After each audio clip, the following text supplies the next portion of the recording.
Well, distinguished guests, ladies and gentlemen, it's a very great pleasure to welcome you all here this evening to the Royal Academy of Engineering. Tonight is the second lecture in the View from the Top series, a program designed for leading engineers and industrialists to give their personal perspectives on key issues in engineering. Please join me in welcoming our special guest this evening, Malcolm Brinded, Executive Director of the Upstream International Business at Shell International, who is also a Fellow of the Royal Academy, and Hilary Mercer, Vice President of Liquefied Natural Gas Integration at Arrow Energy.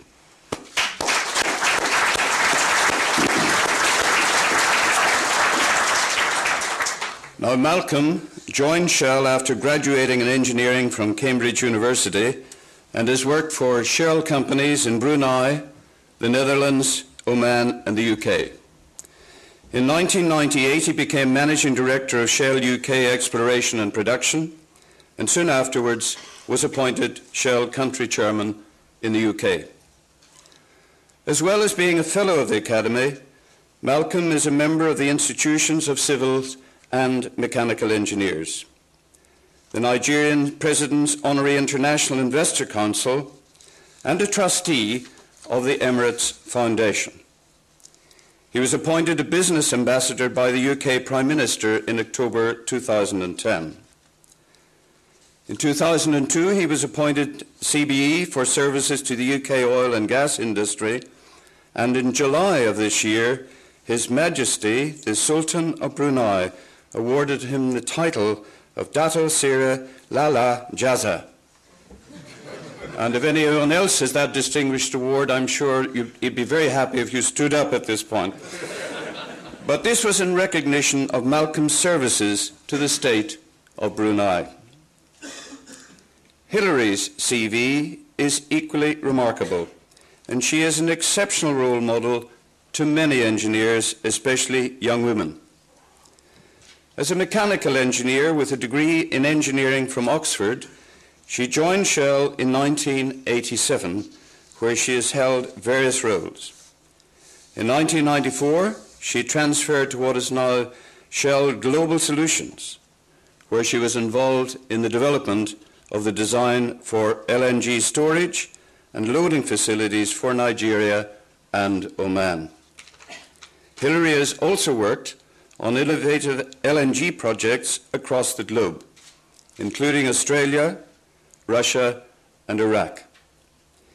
She joined Arrow Energy in 2010, where she is currently working for Shell PetroChina's coal seam gas to LNG development in Queensland. What a remarkable span of locations, which underlines the sheer scope of engineering careers in this sector. Hilary is also a member of the Institution of Mechanical Engineers. Malcolm has been the catalyst for the development of a strong and much valued relationship between the Royal Academy and Shell in recent years. He's been particularly keen to see a higher yield from graduating engineers going into the engineering profession. Shell is currently giving the Academy multi-year support via 2-year programs in support of this. First, the Engineering Leadership Advanced Awards, which supports the very best engineering students with personal development awards, and I'm very pleased to say that there are a number of them here this evening. Shell's gift has enabled this scheme to be opened up to non-UK students studying engineering here. They're already excellent role models and are likely to become the next generation of engineering and business leaders. Some of them, as I say, are with us this evening, and you may have the chance to meet them. Secondly, the Visiting Teaching Fellowship Scheme. Shell's support has led to the appointment of 10 younger practicing engineers to take on part-time teaching roles in our universities, up to 10 days across a year. These engineers are active role models, bringing the interest and excitement of their engineering day jobs to current engineering undergraduates. And finally, I'd like to thank Shell for their continued sponsorship of the Academy's annual awards dinner, as well as their general enthusiasm for supporting the Academy in whatever way they can. And we very much, if I dare say, hope this will continue.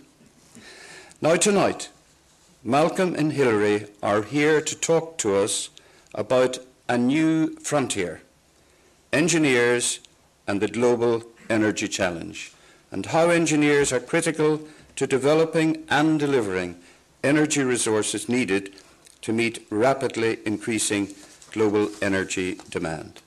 So it gives me great pleasure to invite Malcolm and Hilary to the stage to present their lecture, after which they've kindly agreed to take questions.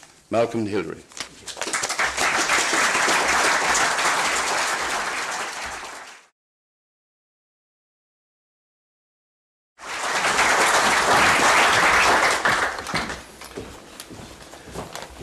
Thank you very much, Mr. President, and thank you, ladies and gentlemen. Welcome.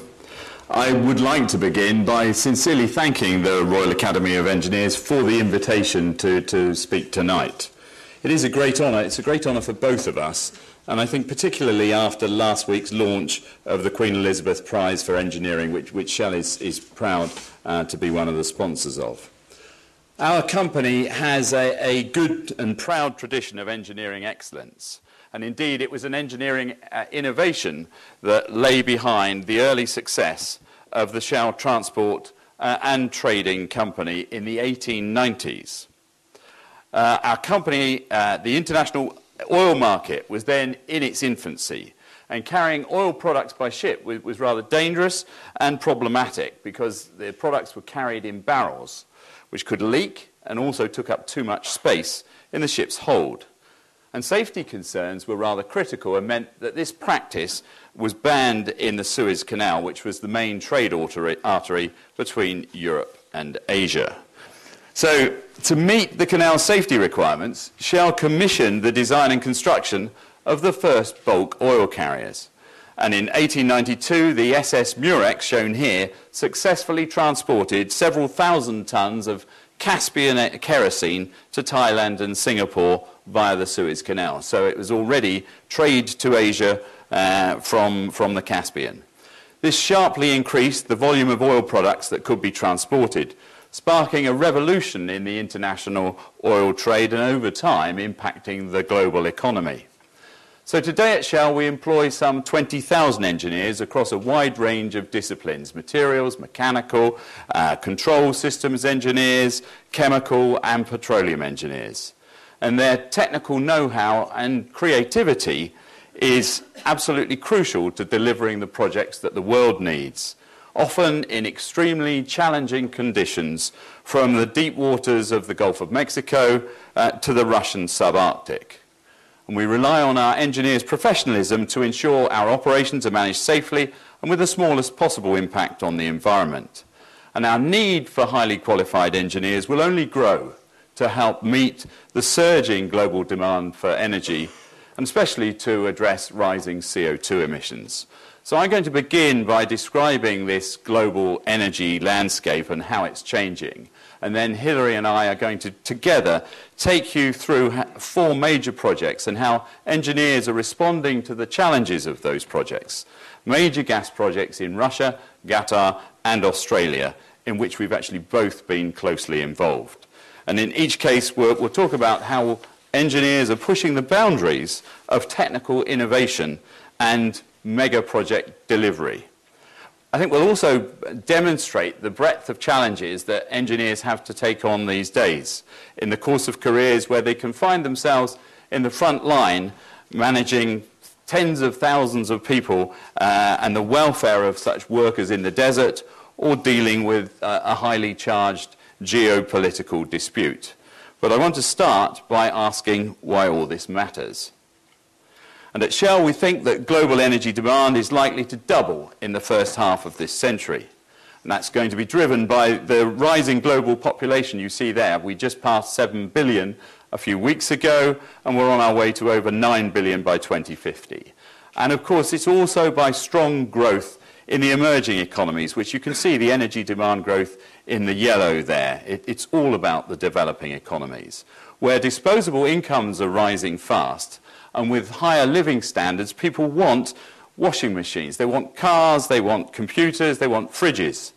Indeed, the human story of this rising energy usage is often forgotten, but it's lifting billions of people out of energy poverty in a world where there are still 1.3 billion people without access to electricity. So supplying the world's rising energy needs is going to be extremely tough. The world needs to invest heavily in just about every source of energy you can imagine, from oil, gas and nuclear to wind, biofuels and solar. In fact, the IEA, the International Energy Agency, estimates that the world will need to invest $38 trillion to meet projected energy demand in the period to 2035. It's an unimaginably large number, but to make it seem more real, that's $30 billion a week, which is still pretty large, so it's $3 million every minute. Now, over the same period, we've also got to tackle CO2 emissions. And according to the consensus of climate scientists, the atmospheric concentration of CO2 should be limited to 450 parts per million to avoid the worst consequences of climate change. Yet it's estimated that we've already passed the 390 parts per million mark, and we're rising by 2 parts per million every year. So that's less than 30 years to go. So the clear reality is that the world will probably overshoot the 450 parts per million target. Obviously, we've got to limit the extent to which we do that. We've also got to recognise that we need to start preparing for and adapting to the likely consequences of climate change. At Shell, we think that by 2050, renewable energy sources could supply as much as 30% of the world's energy. That's up from 13% today. And that would represent remarkable progress given the financial and technical scale-up and challenges that are presented to new energy sources. Let me give you the example of the case of wind.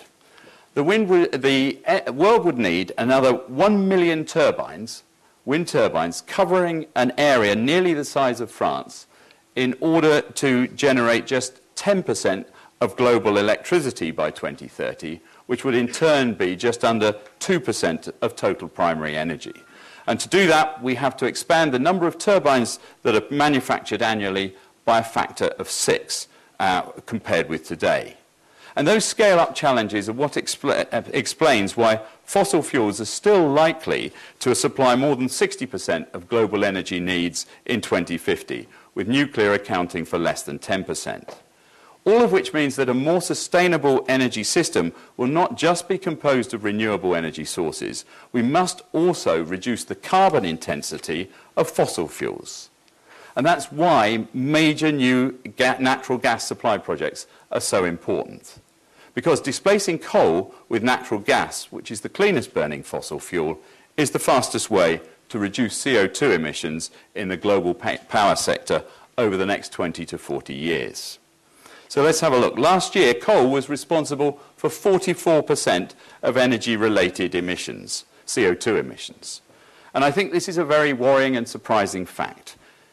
Over the next decade, the rate of increase in CO2 emissions from coal-fired power in India and China alone is roughly double that expected from the rate of increase in the entire global transport sector. So coal-fired power, the increase in the next decade in CO2 emissions in just China and India is double the entire world's increase in global transportation from all the cars, planes, boats, motorbikes throughout the world. Now, to address that coal-fired power, natural gas is the quickest way to address the emissions because modern gas plants emit half the CO2 of modern coal plants and up to 70% less CO2 than old coal plants, of which there are still many hundreds in operation today in China, in India, in North America, and in Europe. So, natural gas power plants are also much cheaper to build than other new sources of electricity. And if you look on the right-hand chart there, you'll see they require only half the capital cost of coal per megawatt hour, 1/5 the cost of nuclear, and less than 1/10 the capital cost of offshore wind power. And I think that's a key challenge if you want to reduce CO2 quickly and at lowest capital outlay when you're short of cash, as much of the world is today. Gas power plants can also be switched on and off much more swiftly than other sources of power. And that's particularly important because it makes them the ideal complement to the intermittency of renewables, of wind turbines and solar panels, because obviously the wind doesn't always blow, and especially in the UK, the sun doesn't always shine. And of course, there is plenty of gas. Many of you will have heard about the North American energy outlook and how it's been transformed by the opening up of vast, now low-cost deposits of shale gas and coal bed methane. All gas deposits trapped in very tight or actually nearly impermeable rock. Only 10 years ago, everybody in the industry considered these resources much too difficult, much too costly, much too complex to access. But the change in techniques in drilling and especially fracturing or fracking means that we have dramatically increased the rate at which we recover the gas, making it commercially viable. So as a result, North America may now have more than 100 years' worth of natural gas supplies. That's just a few years after it was feared that long-term production decline had set in. Just look at the change in outlook that we've seen since 2005. And that's why today you have a remarkable situation with gas prices in the US only just above $3 per million BTU. In the UK, the wholesale price is around $10 per million BTU. And in Asia, all the customers in Japan, China, Korea are paying over $15 for LNG. So I think that's an unprecedented global difference for basic energy prices, which has got major industrial and economic ramifications, especially around the pace of US economic recovery over the next decade. China, Australia, Latin America, South Africa and Eastern Europe all also have significant deposits of these tight gas resources. And as a result, the world is now estimated to have 250 years' worth of gas supplies. Now, many of you will know that there are operational environmental challenges associated with this shale gas and tight gas production. We think these are manageable with the right operating procedures and with strong regulations rigorously applied. And we'll happily address any questions around those issues during the question session afterwards. But alongside this tight gas revolution, the world is also seeing a rapid expansion of the liquefied natural gas, or LNG, market. And LNG is natural gas that has been cooled until it condenses into liquid form for export by ship to faraway markets.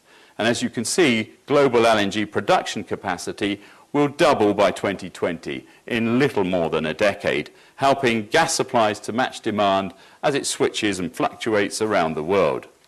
And all of this, the extra supply and the growth in LNG availability, is giving many governments around the world the confidence to back natural gas, paving the world way to surging demand growth.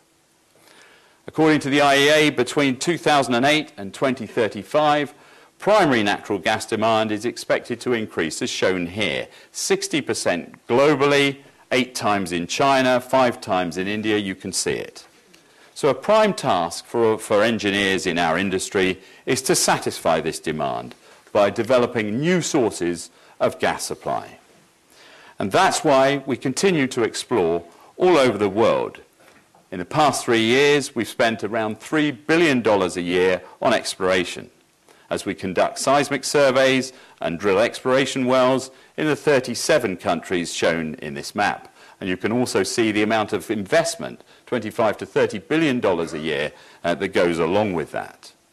And these days, many of the opportunities you see come through partnership with national oil companies, where our key calling card is to bring new technology. And that's the reason why we invest so heavily in R&D.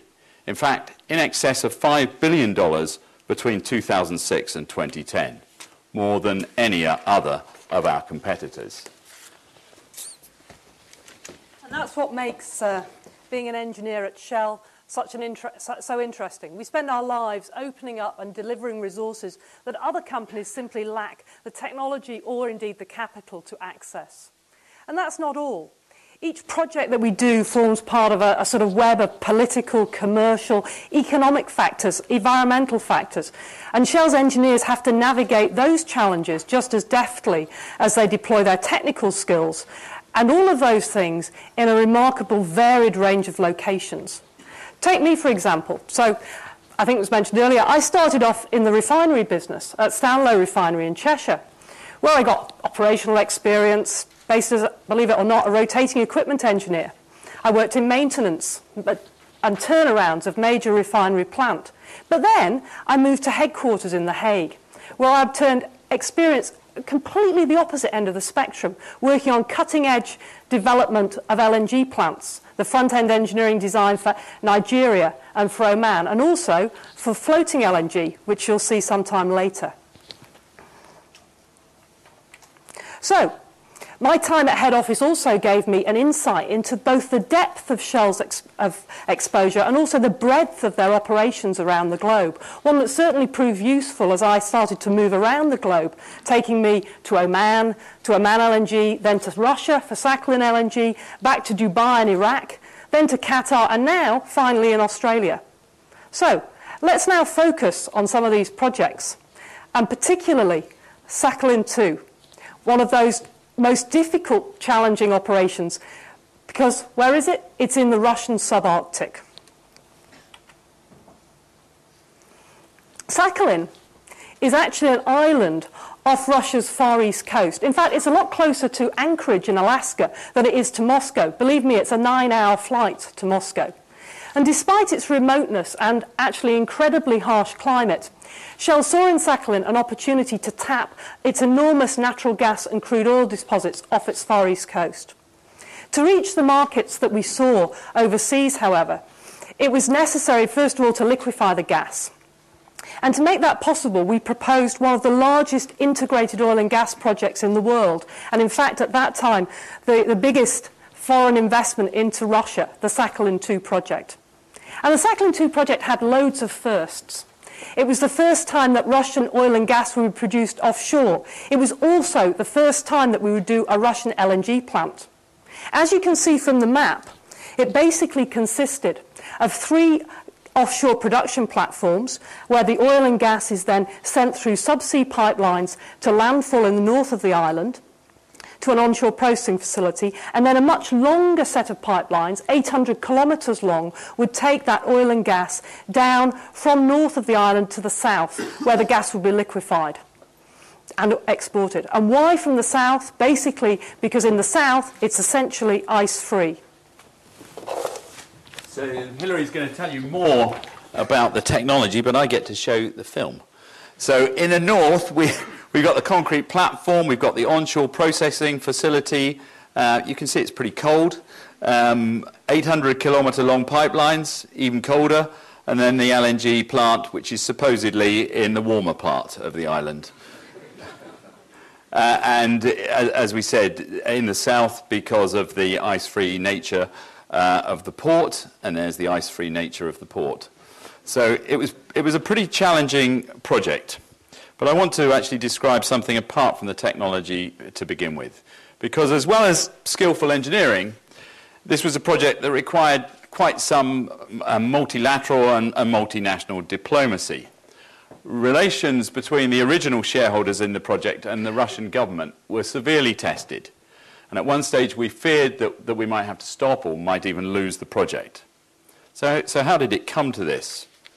Well, for the Russian government, the terms of our original agreement for Sakhalin 2, which were signed back in 1994, had long been a sensitive issue. For one thing, Sakhalin Energy Consortium was comprised solely of overseas companies and lacked a Russian partner. So that was a bit challenging. And for another, Sakhalin 2 was the first Russian oil and gas project to be the subject and to be essentially developed under a production sharing agreement, a PSA. Now, such agreements, PSAs, tend to be used by countries that are perceived as a higher risk for investors and which still want to attract foreign oil companies and their investment. And almost all of Russia's other oil and gas projects brought in government revenue under a tax and royalty system, as you traditionally would see, for example, in North America, in the US, in Canada, in Europe. So why did we have, and why had both sides agreed to a production sharing agreement in the first place? Well, for a project requiring such an enormous sum of upfront investment, stabilised PSA terms, which were intended to guarantee stability of the contract for decades, they were thought to be the most appropriate. But perhaps another key factor was the timing. In 1994, when these agreements were set up, Russia was still recovering from the collapse of communism and the 1991 revolution, and it was really open to such an agreement. Essentially, it was in pretty straitened economic times. But by the early mid-2000s, it had gained and regained much of its confidence, partly because of the strong economic growth on the back of the increasing oil and gas prices. And that meant that Sakhalin-2 and other PSAs became a source of resentment. And this was the backdrop to the project when in 2005, after we'd already started and been operating for perhaps 18 months on the project, we announced that the cost of the project would more than double our original budget, which itself was $9 billion. So we doubled that. Now this was particularly because of rampant inflation across the industry in that period. The global economy was booming, and there was intense competition for the expertise and equipment needed to build this sort of major energy project. But I think there was also very little experience in oil and gas projects of this scale, especially in the sort of environment I showed you earlier, the sort of productivities you could get there. So frankly, I think we'd underestimated the complexity and scale of the challenges that we would face. Now, the spiralling costs raised the suspicion among our Russian stakeholders that they were being exploited. After all, they were eventually going to foot the bill. And in the summer of 2006, the dispute really escalated. Things got very hot. The Russian government rejected our offers of a solution. The first offer we made was for Gazprom to take a 25% stake in the project, and they ramped up the pressure. Ultimately, I think that the whole dispute was defined by uncertainty. Gazprom were unsure of what percentage of the project they could get and what they really wanted, and just as we didn't really know what was going to be enough to satisfy them. So we decided to try and get out of what was becoming an increasingly difficult and tough situation by offering Gazprom a 51% share, which completely changed the dynamics of the dispute and triggered a swift resolution. And in December 2006, we signed an agreement that made Gazprom the project's 51% majority partner. And this brought immediate stability to the project and aligned the government and a Russian majority partner and frankly, completely changed the way things went from there on. Sakhalin-2 is actually a huge and growing commercial and technical success for all the partners. It's operating over the last couple of years well above nameplate capacity and has been the trigger for us to enter into a strategic alliance agreement with Gazprom to expand our cooperation further. So whilst the political climate for Sakhalin-2 might have improved after 2006, I can certainly tell you that the weather didn't. It's located 15 degrees under the Arctic Circle, and having spent 6 years there, I can tell you it's bitterly cold in winter, a lot colder than it is here today. So the sea is frozen for 6 months of the year, air temperatures in the north are -40, and even in the balmy south it's -30 in the winter. And therefore engineers really had to adapt both the design to accommodate with those freezing temperatures, but also how to construct 364 days a year. The other really interesting thing about Sakhalin is it sits on the middle of a very active seismic zone. In fact, the same one that spawned the terrible earthquake in Japan earlier this year. It's right smack on the Pacific Ring of Fire. So we also had to safeguard all of the platforms in the Sea of Okhotsk from the danger of earthquakes. So the first platform, the Molypak platform, which actually was a second-hand platform that came from the Barents Sea, was basically a huge concrete caisson that was then filled with sand, which then anchored it to the seabed. There were some bearing pads that sat between the structural deck and the caisson to allow it to move somewhat with respect to an earthquake. But the two newer platforms, Pilton B and Lonscore, were much larger platforms and much more complex, and therefore we had to have a different solution. These platforms sat on top of massive concrete legs that you can see here in the pictures. And these concrete legs were about 20 metres in diameter at the base. So big because they had to be extra thick, really to protect them against the ice crushing forces that get sort of trapped, with the ice getting trapped between the legs in the winter, but also from the shaking of earthquakes. And then the really interesting thing is they had a specific earthquake protection mechanism which had never been used offshore before, and that was friction pendulum bearings. So what's a friction pendulum bearing? Well, basically, it's a bearing pad with a smooth concave surface. This one's designed to withstand an earthquake roughly Richter scale 8, which is greater than the strongest earthquake you'd ever expect to occur around these platforms. Basically, it's based on a return period of 1 in every 3,000 years. So when an earthquake happens, basically the top deck is free to slide on top of this concave disc, both horizontally and vertically. And the force needed to move it vertically basically limits the horizontal forces that would otherwise be imposed on the deck and would cause major deformation. The actual friction pendulum bearings sit at the top of the main legs, directly underneath the deck, and they support the topside steel decks. And actually, these decks are some of the heaviest decks ever built. They're also the largest load-carrying isolation bearings ever manufactured. So that's fine, isn't it? So we've got all of these offshore platforms protected by 8 friction pendulum bearings, providing sufficient earthquake protection. But how do engineers earthquake-proof objects that are 800 kilometres long and incidentally just happen to cross 19 seismic faults? Because what am I talking about? I'm talking about the pipelines that run all the way down the length of Sakhalin Island. And as I say, they go through rivers, up steep mountains, through swamps, through forests, every imaginable sort of terrain that you can think of. One of the pipelines carries 2 billion cubic feet of gas every day. The other one, 180,000 barrels of oil. About 500,000 tons of steel went into the pipelines. And the type of steel used, particularly at the fault crossings, was chosen such that it could withstand the higher loads that might occur in the event of a seismic action at one of those pipelines. But in order to protect them, as they crossed these seismic faults, the pipelines were actually laid in trenches, shallow trenches, which were filled with so that the pipelines could move. And the pipelines had to be able to move, in some cases, more than 5 meters in the case of an earthquake. The trenches were very shallow, and they were filled with, like those little clay pellets, the things that gardeners use, you know, for potting plants in the garden. It's exactly the same thing here. It's filled with those clay pellets, so that when an earthquake happens, the pipe can actually move to and fro within that bed.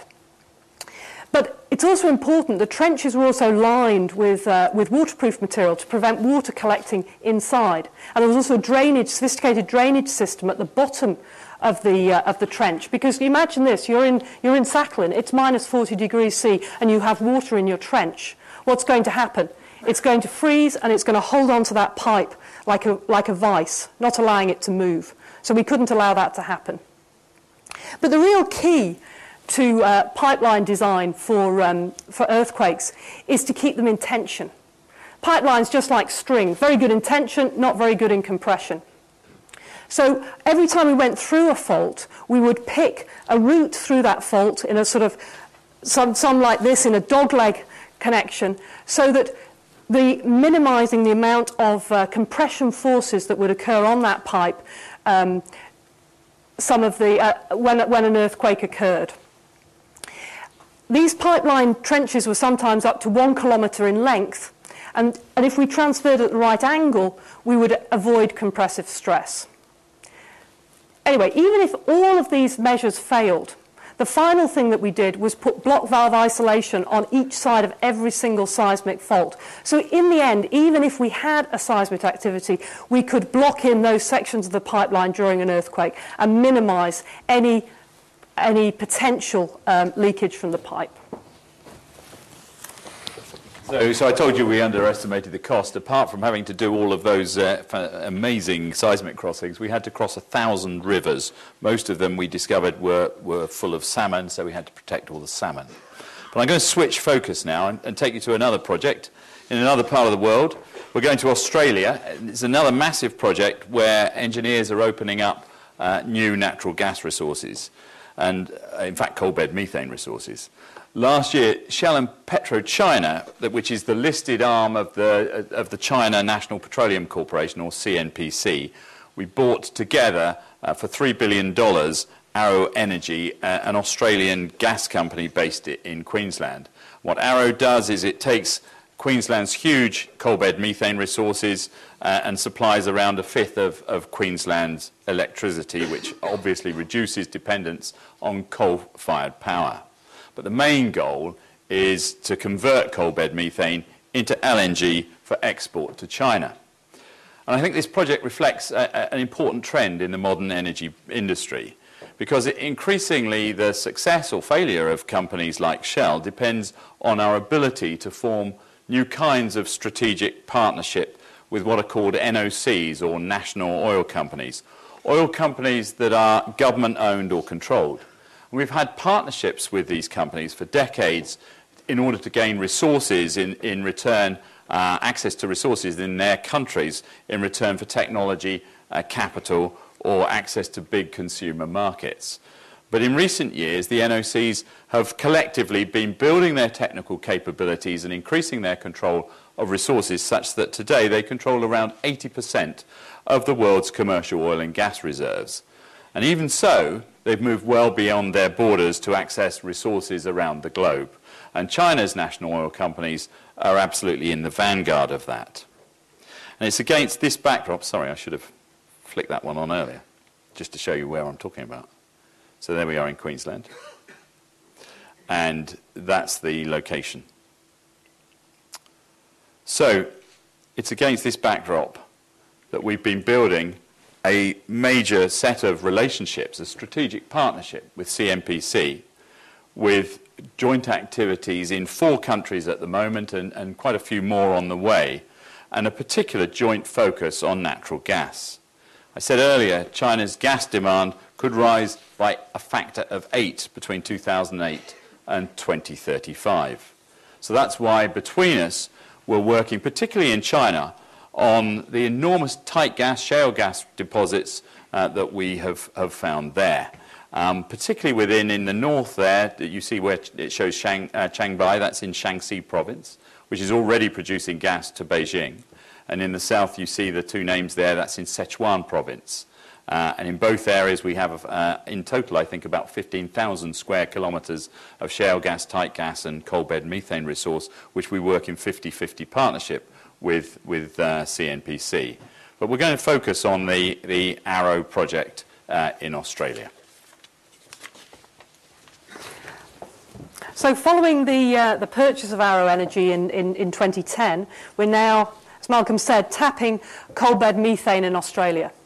For Shell and CNPC, that's actually an ambitious step forward in their relationship, because it's the first purchase of a public company in a Western economy by a Chinese oil company. And many staff from CNPC, which has 1.6 million staff, and Shell, including myself actually, are now working for Arrow together on secondment in Brisbane, helping Arrow Energy build itself into a global LNG player. So when the project's finished, we'll have built 2 LNG processing trains, which will be located on Curtis Island in Gladstone Port, and together they'll produce about 8 million tonnes per annum of LNG. So where will the gas come from? The gas will be drawn down 2 500-kilometre pipelines from reserves of coal bed methane in the Surat Basin in southeast Queensland and from the Bowen Basin in the centre of the state. Our licence to explore and develop coal seam gas covers an enormous area. It covers 65,000 square kilometres, which is basically about half the size of England. And At peak, for the whole project, we estimate that we'll use about 10,000 wells over the duration of the plant. And that means at peak production, we'll be drilling up to 700 wells per year, which is mass production on any scale. So we're talking now about mass production rather than detailed, very sophisticated LNG plants in the past.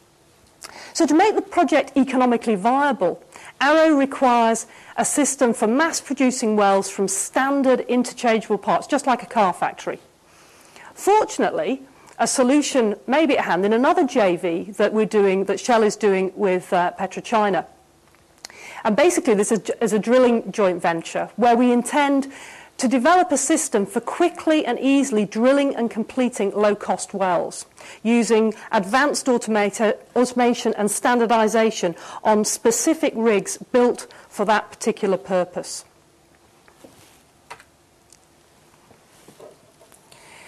Now, just like airlines, when you've got such a mass area that you're operating over, we decide that we use hubs, best organised around regional hubs, where you can put your equipment supplies. So here what you're seeing is one of those hubs where we take the gas from different wells and put it into a central gas processing facility. And that hub also is a depot for our rigs. So these traditional drilling rigs use multiple purposes and require a lot of manual tasks. But the rigs we're thinking about are much more mobile, they're very specialised and they're computer controlled, and they move easily from one location to the other. The specialisation means that you use one rig to drill the top part of the hole, another rig to extend it to the right depth, a third rig then to drill laterals for directional drilling into the well, and then a fourth rig for actually completing the wells. By using computer control, virtually all of the rig's controls will be managed from individual machines, and they'll monitor all of the aspects of drilling.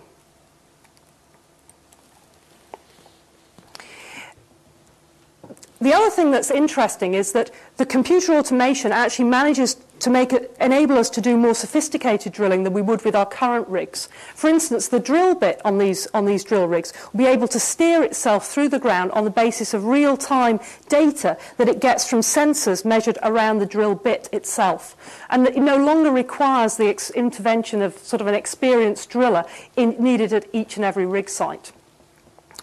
Such rigs would allow, as it shows here, 2 wells to be drilled at a slant to one single vertical well. And the slant wells allow the water to be drawn out of the coal seam, therefore initiating the gas production through the vertical well. And then when the drilling is finished, all that you remain is a small drill head or well head in a clearing on the land, and everything else moves away. I would say, though, that whilst there is only a small thing left, there are 10,000 of them. So what we're also looking at is the opportunity to drill many wells from one particular location. So maybe up to 30 wells drilled from a single pad.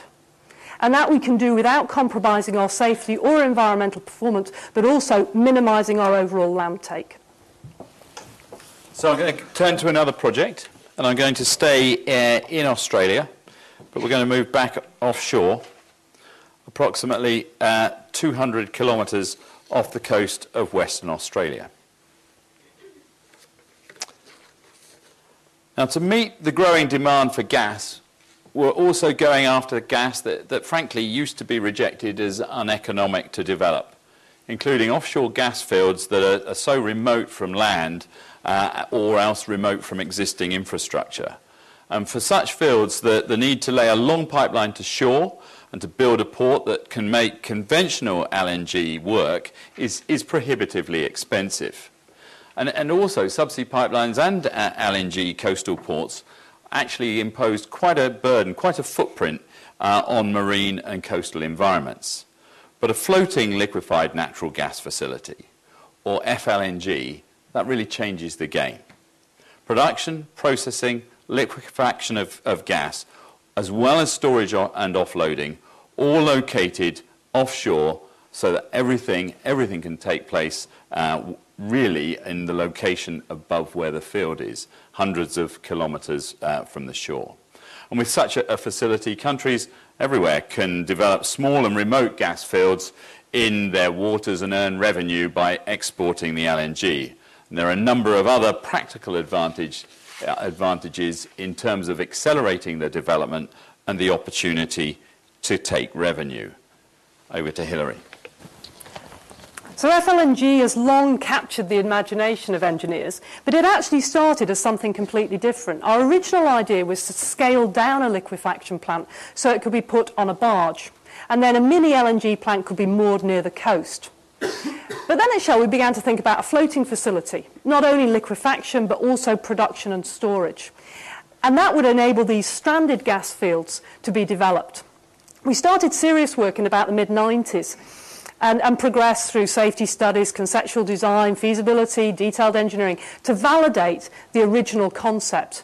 And all in all, we spent several $100 million on developing the FLNG technology before we decided to debut it for the Prelude gas field, which is the animation you see here. And that, as Malcolm said, is about 200 kilometres off the coast of Western Australia. The final investment decision, basically a commitment by Shell to put its money where its mouth was made earlier this year. And Shell actually is the first company in the world to make such a decision. Now, conventional LNG plants take about 350,000 man-hours in the front-end engineering design. The FLNG facility for Prelude has taken 1.4 million man-hours, the equivalent of 700 man-years of effort, and included 600 engineers from France, the Netherlands, and Korea. But, you know, why do you need so much effort? Well, one of the main challenges is how do you make everything fit together in a limited space? What you see here is a standard onshore LNG plant, the Sakhalin LNG plant. And what we need is a facility that is much more compact. Here you can see the footprint of the FLNG facility. And the FLNG facility not only has to have what the onshore gas plant has, it also has to have gas production facilities, which are normally located some distance away, and also some primary processing. But the FLNG designers have managed to fit everything onto the area a fraction of size of the onshore plant. But even so, it is going to be colossal. From bow to stern, it's about half a kilometre long. When it's fully equipped with its storage tanks and everything else, it'll weigh around 600,000 tonnes. That's roughly 6 times as much as the largest aircraft carrier that exists today. And in fact, it's going to be the largest floating offshore facility anywhere in the world. One good thing about the size is that it gives it a lot of stability. Now, it looks really nice, the water here, but I don't think it's going to be quite like that. And in fact, this is designed to withstand a Category 5 cyclone or 280 km/h winds and still remain operational. To keep the facility safe and as reliable as possible, the designers basically opted for tried and tested designs. Things that we'd done on onshore plants, we put onto the floater. But we had to assemble them in a very novel way. So many of the components that we normally put side by side had to be fit one on top of the other. For example, the entire operating plant sits on top of the storage tanks which sit in the hull of the vessel. But the paramount focus is on safety and making sure that we leave enough space for all the necessary protection equipment to minimise any risks of that when it's offshore. And actually, Prelude will be just as safe as any other modern offshore oil and gas facility.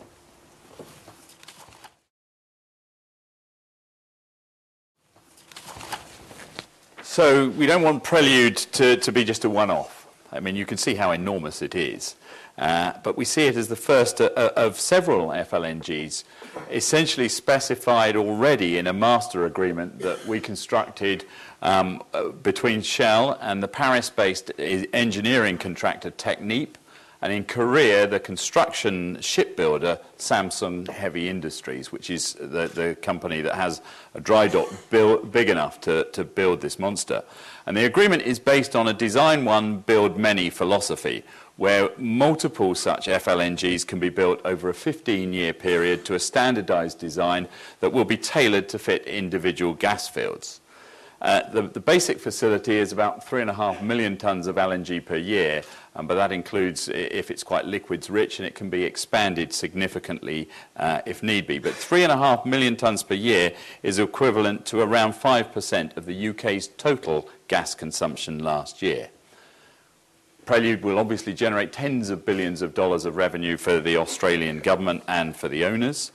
The key thing, of course, is with a design like this, you have a bit more flexibility in order to redeploy the facility if it turns out that you have less than you originally thought you had in the reservoir, and take it and put it in another location at the end of the original field's productive life. And of course, by building multiple FLNGs based on one multifunctional design, we've got the opportunity to climb the learning curve, to reduce costs, and to shorten schedules as each successive FLNG gets delivered. I think it's actually a game changer for the industry. It will open up a lot of new opportunities, and I think it's just incredibly exciting from both a technology and a business point of view. Remember, nearly 500 meters, nearly half a kilometer or long, or a par 5 golf hole, if you're interested in that. I'm going to try the next one now. We're going somewhere else. We're going to the Middle East as the last project. Another project that is reshaping the global gas market. It's gas to liquids, and it's about the large-scale conversion of natural gas into liquid products, into liquid fuels and lubricants and specialist chemical feedstocks. Now, I was at Pearl GTL this week. You can see it there on the peninsula, right on the peninsula at Ras Laffan, north of Doha in Qatar. And this week we had the inauguration of this plant, which is $18.5 billion, 100% Shell, largest ever investment we've made in one location. We started it up this summer. It's the world's first ever world-scale GTL plant. So that means it's on the scale of a very large oil refinery. And when fully up and running in 2012, it produces, there's the size of it, by the way, almost a square mile. It will produce enough GTL diesel to fill 160,000 cars a day, and enough synthetic base oil to make lubricants for 225 million cars a year. So that's 7 times the number of cars that are on the UK roads can get their lubricant from this. But only 10 years ago, Qatar was actually an unlikely location for the largest single investment in Shell's history.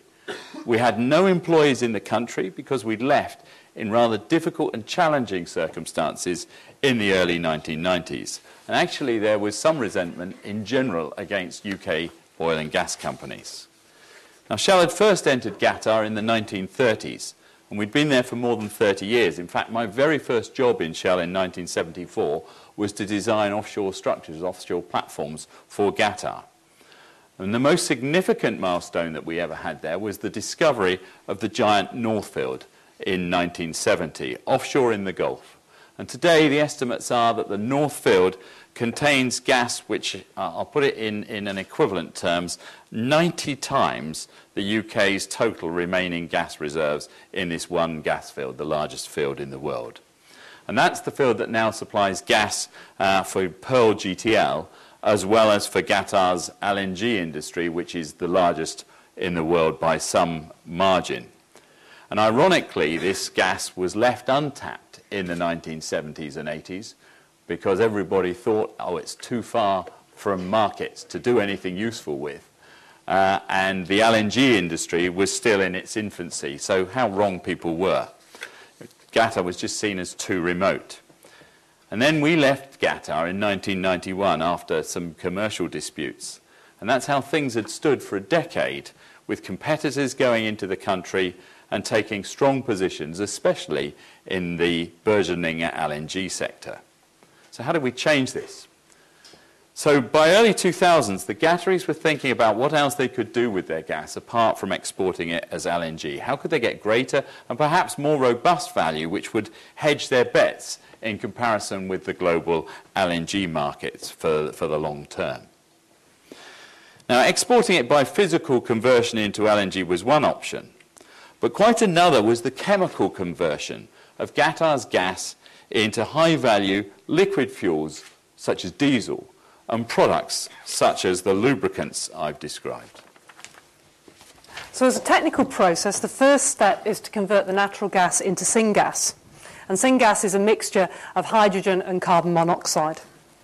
Then we use the our cobalt catalyst technology to take that syngas and convert it in a GTL reactor into long-chain hydrocarbons. Those chemists among you will know that's the Fischer-Tropsch process, which basically you can be done, but it's not an easy thing to do on a commercial scale. And then we go back to my roots and we use standard refinery processes to take those long chains molecules and actually turn them into cleaner liquid fuels and chemical feedstock through distillation and hydrocracking. And those fuels, these things that we produce, are very similar to other traditionally made examples. So, for instance, GTL kerosene can be used in jet engines without any modifications to those engines. But because it's a cleaner burning aviation fuel, you would expect, if it was used on a large scale, that it would improve the air quality around airports. And in 2009, it was interesting, Qatar Airways flew the first commercial international passenger jet with GTL jet fuel, flying between London and Doha. And it's only actually the fourth new fuel ever used in aviation history. So you can imagine the amount of testing that had to go in before that sort of fuel was allowed on a commercial airliner. At Shell, we've been researching gas-to-liquid fuels since the early 1970s. So in 1973, we started with our laboratory in Amsterdam, and then by 1983, we had built a pilot plant. We developed and fine-tuned cobalt catalysts that would then support a commercial-scale operation. And that led in 1993 to the first commercial GTL plant of its type, which was at Bintulu in Malaysia. And the great thing about that was we gained invaluable operating experience. In fact, between 2001 and 2009, that plant operated at 98% reliability.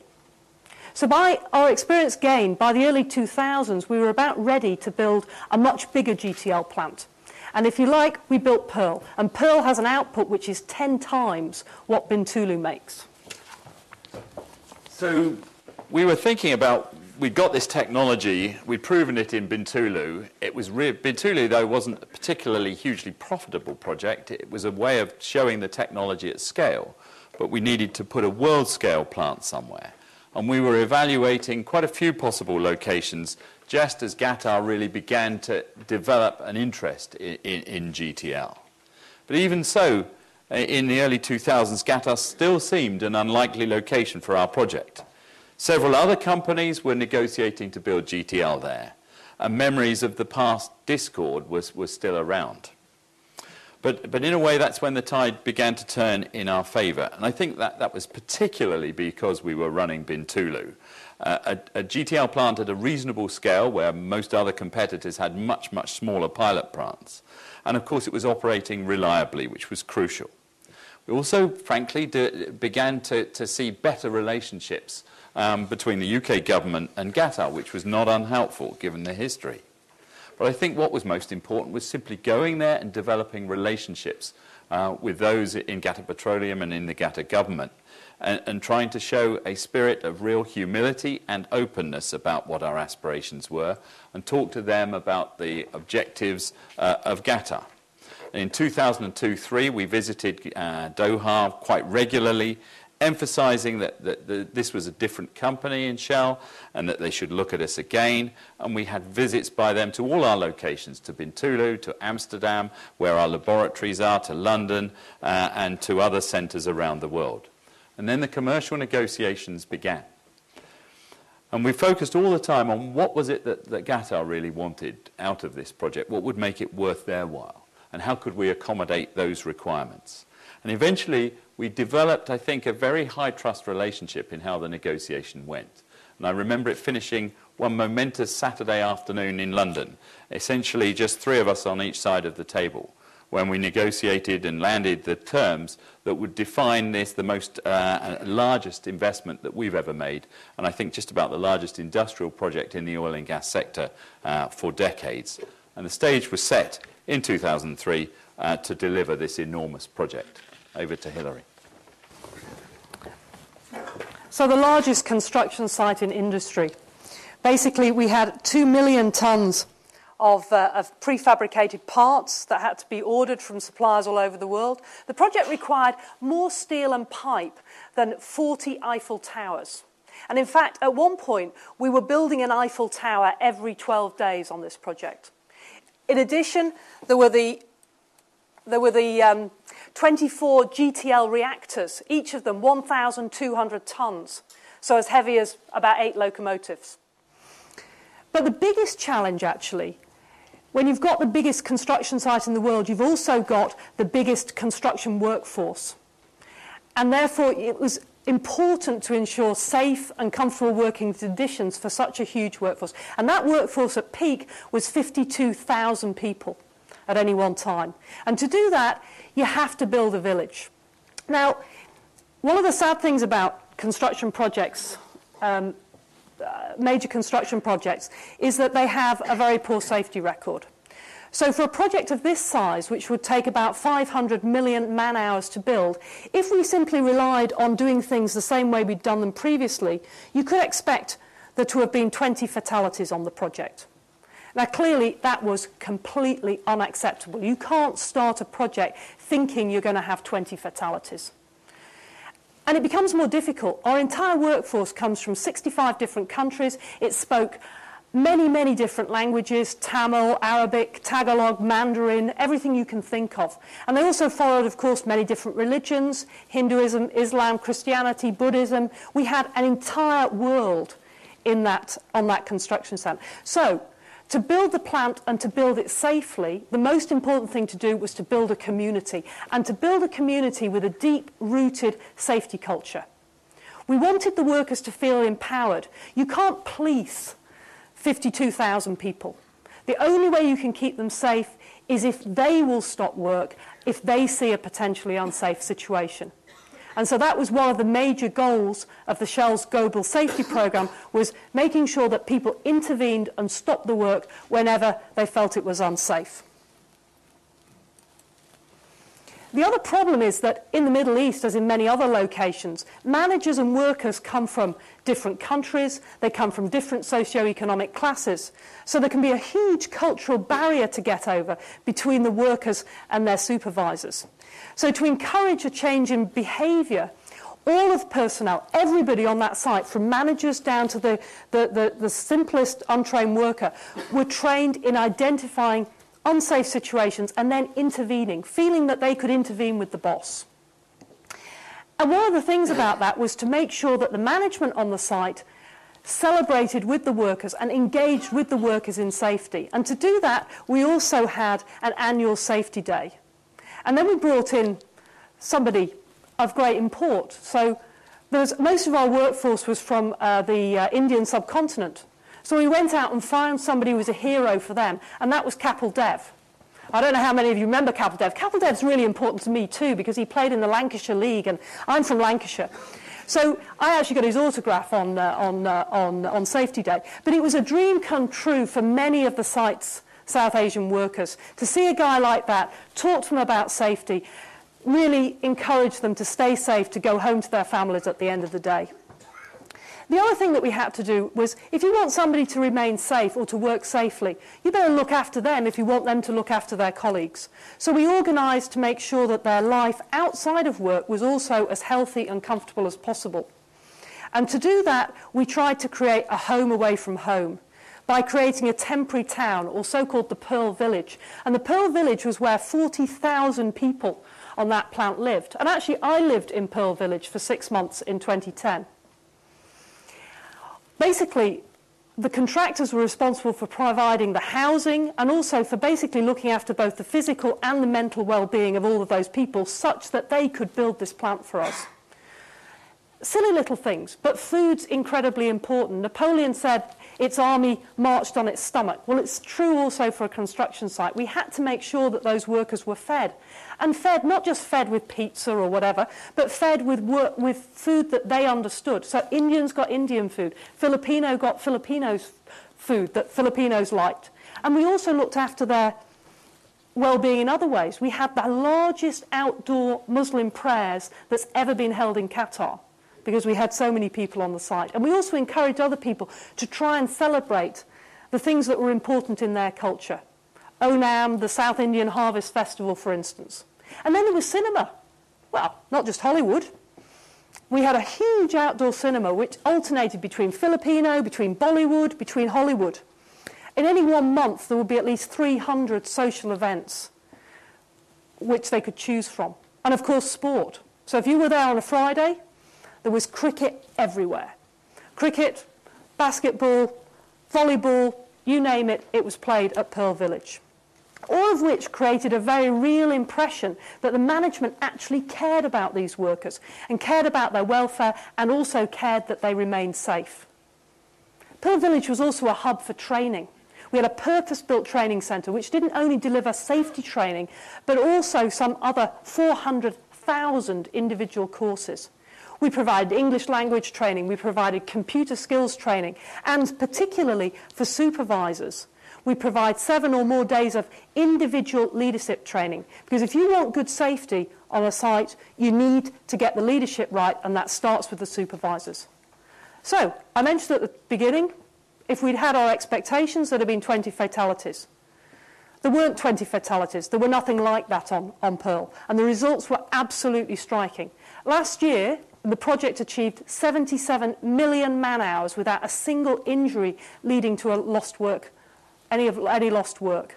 That's a record for Shell in the whole world. Thank you. We had one fatality on the site overall over the time. And just to put in context, the lost time incident frequency is approximately 30 times less than that which you see in European and UK construction industry. So I think Pearl's safety record is a tremendous illustration. There's the scale of the project, but the safety record is a real illustration of the impact that engineers can make in our industry. So what we've tried to do this evening is to show some of the mega projects that we've been taking on around the world that offer engineers, young and old engineers, a tremendous breadth, challenge and excitement. So we've got lots of challenges, and you can imagine that Shell's need for highly skilled and professional engineers is only growing. And that's why I believe we owe a real debt of gratitude to all of the institutions in the UK, but especially to the Royal Academy of Engineering, for the work that's done in promoting careers in engineering among young people. And I hope, in conclusion, I hope that all the mechanical and materials and chemical and electrical engineers among you are going to forgive me, because I'm going to finish by quoting the Royal Charter of the Institution of Civils, which is where I started. This is from the mid-19th century, and it describes the purpose of engineering as to harness the great forces in nature for the use and convenience of man. I think is a great description of the work that engineers do in many industries, but I hope you've seen, especially in the energy industry, where you could see in this picture the great forces of nature, and in these pictures, the great forces in nature harnessed for all our convenience, with engineers playing a vital role in supplying the world's need for cheaper, for more secure, and for more affordable energy supplies. Thank you very much.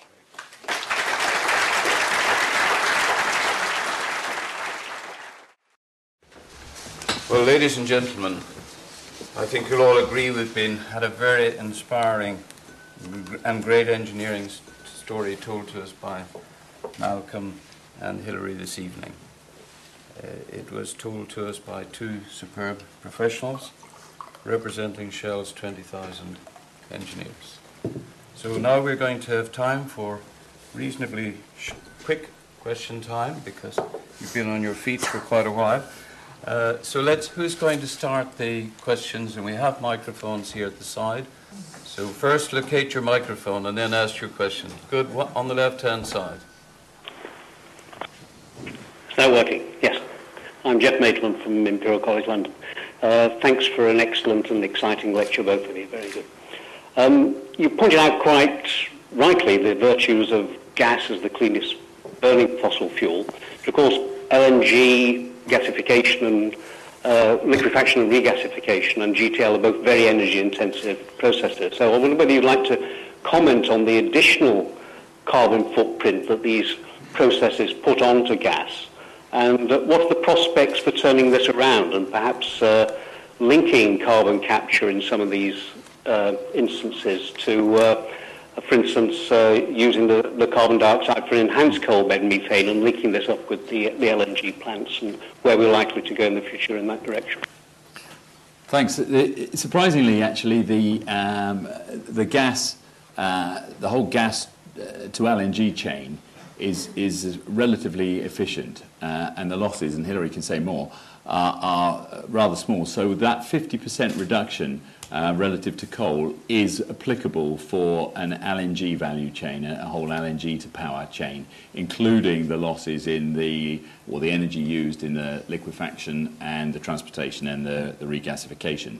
It's still close to a 50% reduction in emissions. GTL is a less energy efficient process overall, but the products are still, on a well-to-wheels basis, the products are within a few percent of CO2 of the average refinery. So the well-to-wheels footprint in terms of CO2 emissions to make the diesel and the lubricants is within a few percent of the average refinery, so better than many of the poorer refineries in the world.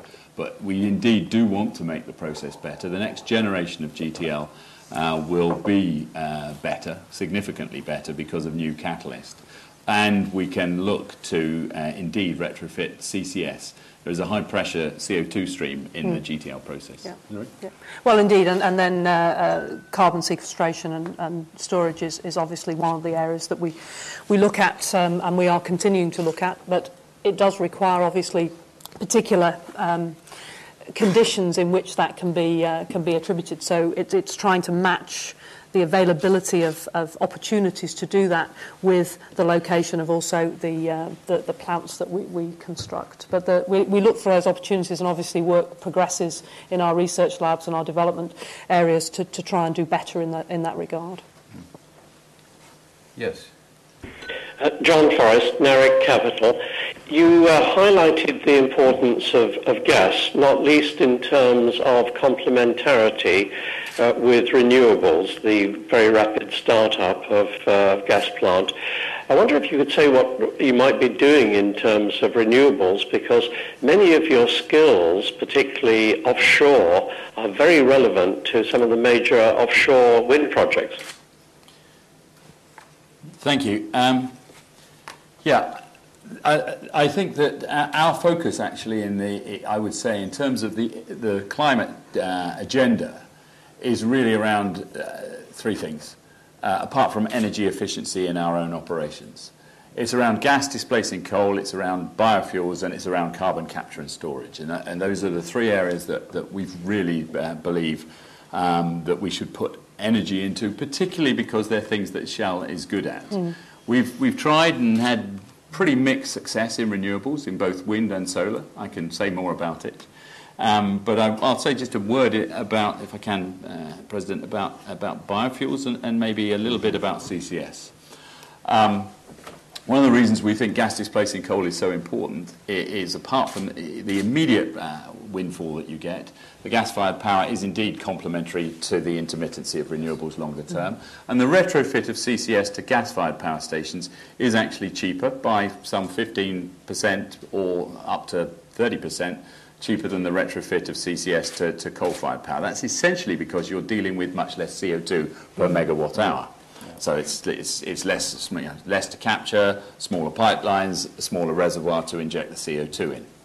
But CCS is not easy, and I wouldn't want to pretend that it's a low-cost process. But current estimates are around $80 to $120 per tonne of CO2 captured. That compares with about $400 per tonne of CO2 avoided with offshore wind. So, gas displacing coal and then adding CCS is still very much cheaper than most of the renewables in terms of bringing down, current renewables, in terms of bringing down CO2. But biofuels is perhaps the one to really mention. Bioethanol shows you a 70% reduction in CO2 compared with gasoline, with a normal petrol that we would buy. And in fact, pretty well all the vehicles now sold in Brazil are what they call flex fuels, so they can use either. And there are many different biofuels. Not all biofuels are equal. They all have their challenges on the sustainability front, apart from the CO2 reduction. It's very important to address land usage, water usage, displacement of peoples, and so forth. But sugarcane-based ethanol in Brazil is really the one that I think most effectively meets those challenges and can be a significant contributor over the next 20, 30 years to CO2 reduction in transport. Do you want to add anything, Hilary? No, I think that's... I wondered if I got your stats down correctly. 1 million windmills occupying the size of France would equal 10% of global need. Electricity. Electricity, yes. 2% of primary energy. 2% of primary energy. That's a fact we must pass on to our senior fellow.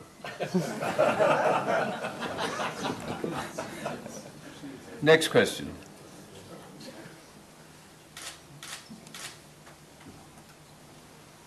Thanks for that. My name is Tony Chiu, working for a consultancy company called Altran.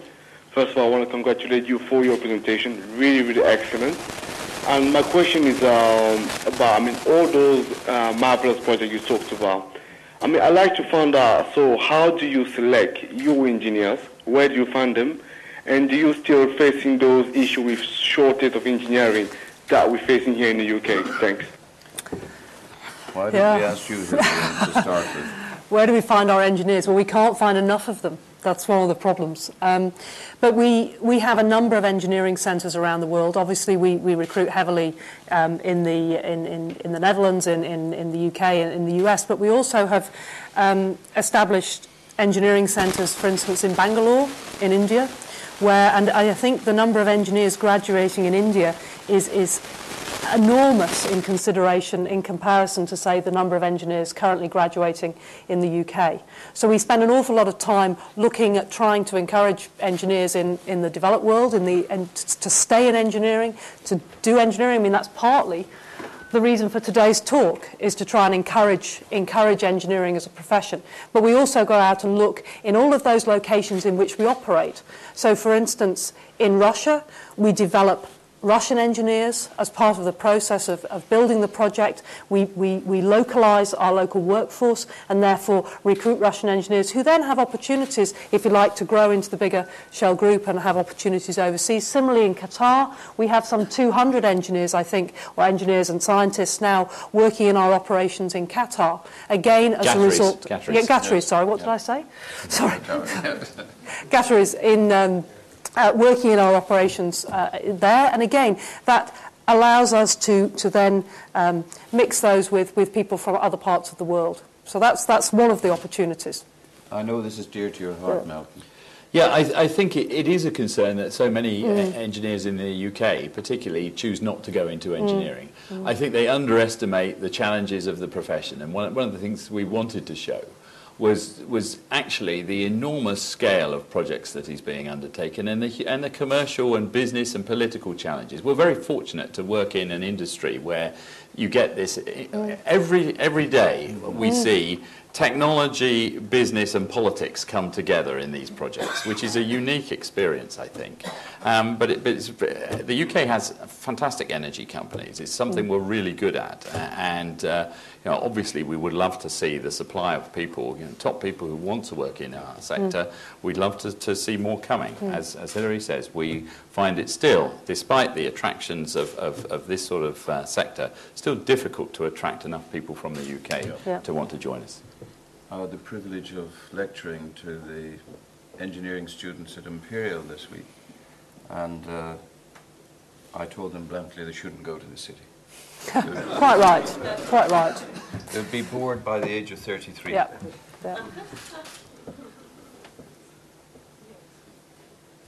Now, sir. My name is Ghosh. I'm from AT Consultancy. I've got one question for Hilary. There's a concrete jacket that you illustrated. Was it constructed locally, or was it constructed in Europe and floated to the site? Sorry, I didn't... The concrete jacket in Australia, was it? The concrete jackets in Sakhalin? Yes. The jackets were floated from... so the big concrete structures were floated basically up from Vladivostok, where they were made, up to the north coast of Sakhalin. And then what also happened is the big topsides, the decks, were also towed on barges, basically, and then we did a float over, basically with the barge coming between the concrete legs and then lifting the letting the topsides come down onto the concrete legs. And they were the first and the second heaviest floatovers ever carried out in the offshore industry. So Lanskoye was 22,000 tons, and I think Pilton B was 28,000 tons, which are the two largest floatovers that we've ever had. Yeah. So we basically ballasted the legs down when we got them to north part of Sakhalin. Mm. Time for another couple of questions, I think. This one there. Yes, excellent. Alexa Bruce, University College London. You spoke quite extensively about impressive engineering innovation and also about climate change as something of an inevitability to be accepted. Surely large firms like Shell have a responsibility to take such a huge global issue more seriously. And although the biofuel project is impressive, surely they're dwarfed by the other projects. Surely more effort should be put into the others. Yeah, no. If I said I don't take it seriously, if you inferred that would be wrong. We take it incredibly seriously. What I want to highlight, though, is that it's a huge challenge, and we need to understand that the growing population and the growing needs, especially of developing nations. This is, as I showed you at the beginning, is an issue of the social needs and economic needs of developing nations, and it looks pretty inevitable that we'll pass 450. What I also said is we need to limit by how much, but we need to also get ready for adaptation.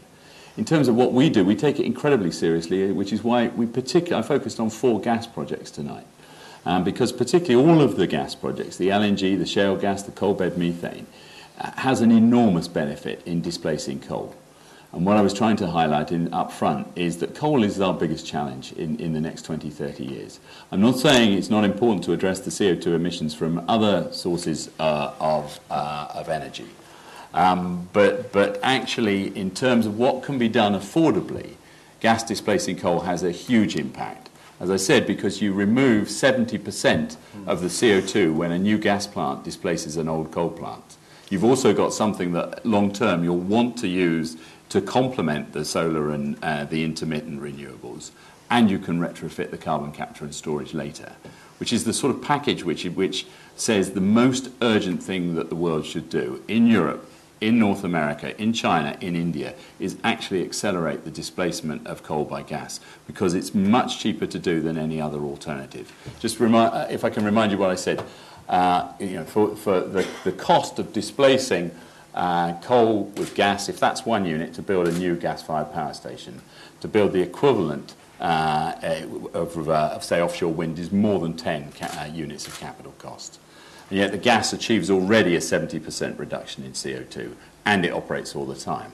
Now, I'm not saying that's the only solution, but it is actually the most important one for the next 20 or 30 years. At the same time, the world needs to work very hard on bringing down the cost of renewables and driving down the learning curves and building the supply chains and trying the innovation around all the renewables. But we shouldn't think that as Europe makes its choices, this is really pivotal on the CO2 challenge. What's pivotal is addressing the developing world and the needs of the 2.5 billion people in China and India and all the other hundreds of millions in the other countries that are developing fast. One more question. Yes. Callum Staff, University College as well. When the gas eventually, inevitably will run out, do you see a return to coal almost out of desperation, or do you think the renewable energies will be of such a magnitude that you'll be able to rely on them from then on? Yeah, if I can, please. We're not going to run out of gas. We're not going to run out of coal. The world will move on. We'll be way short. I said we got 250 years worth of gas. The world will have moved on well before that. Actually, Sheikh Yamani said it. So Sheikh Yamani used to head OPEC. He had a lovely quote. He said, "The Stone Age didn't end because the world ran out of stones." And the oil age won't end because we run out of oil. And you know, he's right. We won't. There's coal all over the UK. There's coal that won't be mined, and all over the world there's oil that won't be drilled and gas that won't be produced. So there will be better things. But at least in the next 30 to 50 years, I think gas particularly will play an enormous part in trying to meet energy needs and doing it at a lower CO2 footprint. Ladies and gentlemen, Malcolm Brinded, Hilary Mercer, let us show our ultimate appreciation. All right.